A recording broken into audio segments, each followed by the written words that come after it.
I hate the morning times. Mornings are hard. You wake up and the soles of your feet are sore. Every bit of me creaks and cracks, and have I got my keys? Have I got my stuff for work? Have I turned all the lights off? Have I locked the doors? And I'm thinking, right, okay, what are we having for dinner tonight for the kids? So all that's going through your head, and then you're, right, walk to the bus stop, check the time for the bus. You need to get a move on. I love my commute.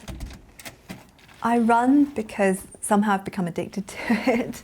And I can't imagine not running now. Sometimes I'm like, why am I doing this? Did I say I liked running? I don't like running. I choose to commute in this way. Taking the tube takes half an hour, running takes 50 minutes. So it's really only an extra 20 minutes in my day. My commute can be hectic. I am usually in a rush.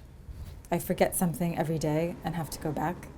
My last thought at the door is, okay, emails. Even at that time, I'm already getting emails from people in my business. I'm on my phone for most of my commute. It's a little bit much sometimes.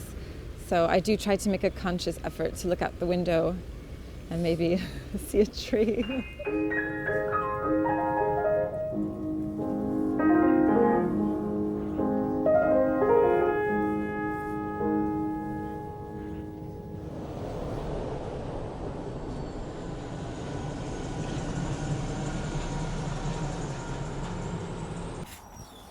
My commute can be quite challenging. I've had occasions where I couldn't get up off the seat, my legs had gone. And it's a case of having to sit and wait, trying to move and lift the legs. When I'm commuting, I have several struggles that no one would ever see. So sometimes I'll have like substantial problems with my left side and my left leg, and I'll just keep limping. Running with double vision, that was a bit tricky because my eyes just weren't focusing, and then somebody steps out in front of you and you kind of have to slam on the brakes. There's been an occasion where I've fallen asleep and woke up in another village or another town. There's been occasions where the need for the toilet's too great, and I've had to jump off the bus, and it's not something you get a warning with. It's just an instant, and you need to go. Please ensure you are travelling in the correct part of the train.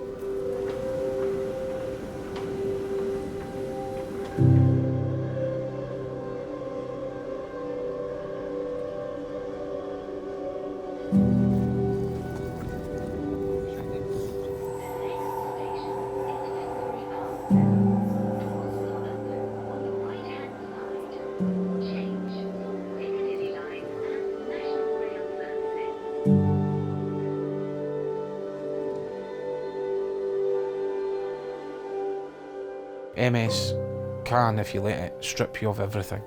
Your self-respect, your dignity, it can take the whole lot. And without any remorse, at times without any warning, when I was diagnosed, I felt my world was over. I literally didn't want to live anymore. I thought, there's no point in me trying to get a career.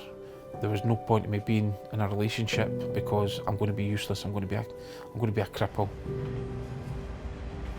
After my diagnosis, in those days and weeks that followed, I went through unbelievable sadness and depression, and I had tantrums. I had a phase where I actually was screaming and smashing things. I went through an entire grieving process. I always think there's parts of me that's kind of died, and I have grieved for that person, and that's fine. I'm kind of done with that. At the moment I have relapsing remitting MS, which means that one day I wake up blind in one eye and then a few days later it gets a lot better. Every time I have a relapse now I just think, well, it'll get better. But at the back of my mind there's always that niggling thought saying, but you might not get 100% better. And so really there's always that spectre of disability looming. But I'll have to deal with that when I come to it. On Saturday I wasn't feeling well. I got quite upset. But I sort of just thought my way through it. I thought, well, this isn't helping much to feel like this, to think like this. So just calm down, and it's going to be all right.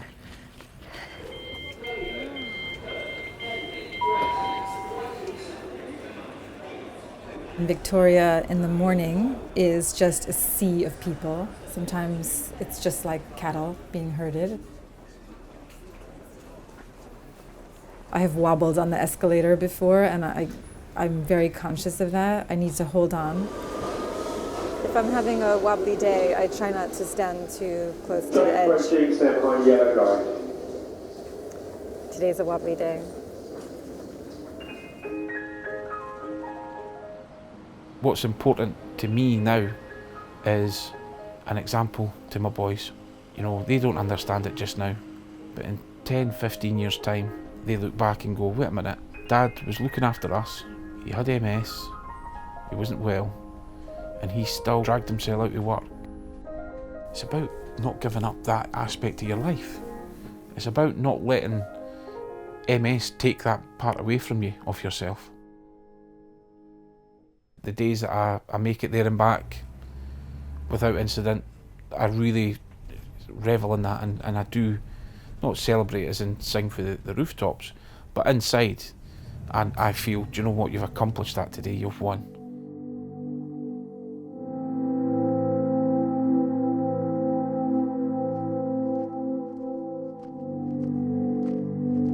MS is not always something you can control. So for me, exercise and diet and all of that is my way of taking as much control as I can over it.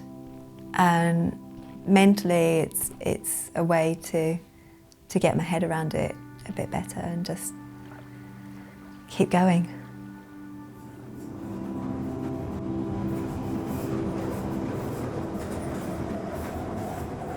If I could speak to my MS, which I do, I say fuck you. And I say it sometimes out loud.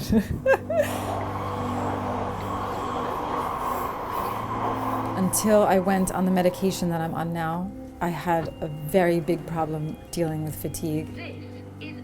I would literally have to count the amount of steps up onto the street so that I could motivate myself to get up those stairs, because my legs would be burning so badly and I just felt like collapsing. And I just say, fuck you. And it's almost like when I say that, something lifts in me. It's weird. I think it does help. I've made peace with the fact that things will change for me. But what won't change is how I deal with change. I don't actually fear anything now. I don't fear MS. I'm not terrified of being in a wheelchair. I'm not terrified of being really ill, because I know that whatever's going to come, I'm going to adapt to it and I'm going to overcome it. I'm going to keep going forward. When there's something that you can't change in your life, you just have to accept it. I mean, this is me from now on, so I basically just have to deal with it the best way I can. I think my mantra for life is just one foot in front of the other, one step at a time. I know stress is one of the worst things for MS, but at the same time, I do thrive on stress in some way, and it just keeps my mind and body constantly focused. I know I have to keep moving, and that helps me. It's about living, and just live your life. Live it amazingly. I could wake up tomorrow and not have my eyesight. I might not be able to walk. So today is going to be amazing, because it has to be.